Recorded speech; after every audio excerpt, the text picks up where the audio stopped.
olan müğənnilərdir də, yəni səhnəyə çıxan çox təbrikdir. Mən sizə inandırım, məişət mövzuları mənə reyting vermir. Məndə verir. Sizin səhər verilişləriniz elə qurulur. Ay ana qurban olum tamaşaçılarıma, hamısı qeybəti sevgilir, özümü oxşayırlar. Qurbanlar hamısı sənə. Mən sizə Torik bir söz deyim, siz səhər apartları elə bir ki, köşələmişsiniz o mövzuya. Biri oradan, nə bilim, bir anasını gətirir ortaya, başlayırlar o söhbətləri eləməyə. Siz məişət mövzularının reytinglər bir-birinə yarışırsınız. İbrahim, amma mən deyərəm ki, eyni kanalda işləyirik. Sən Dünya TV'də işləyəndə az şəkillər göstərib cəmaatı gördüm. Axşam verilişləri, biz məişət...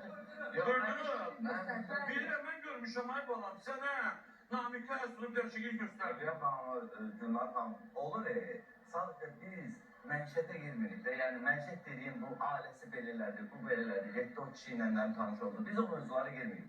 Axşam verilişləri... Siz ağır ceyirlərsiniz, axşam. Siz yalnız silikonlar yoxlaya bilərsiniz. Nə bilim, əməliyyat var, nə bilim, sən biliriz ağırda. O bizdə yox, silikonu olan olsa göz qabağında da, kimi silikonu var.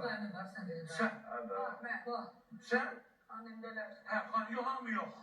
Xanəndələr var ki, maşallah. Xalq arşısı, üzüktür boğulmuşlar. Olur da, yaş keçirdən bir yaxam, o ola bilər.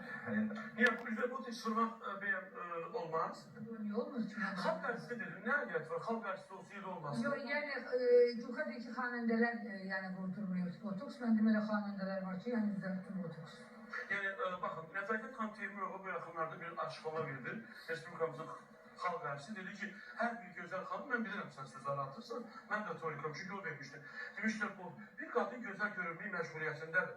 Və bugün istər yaş, istər yorğunluq, hər gün qaslı, insan özünə baxmalıdır, bu normaldır. Ülkə estetik əməliyyatlara qarşısan mı? Yox, özüm çox eləmişsən.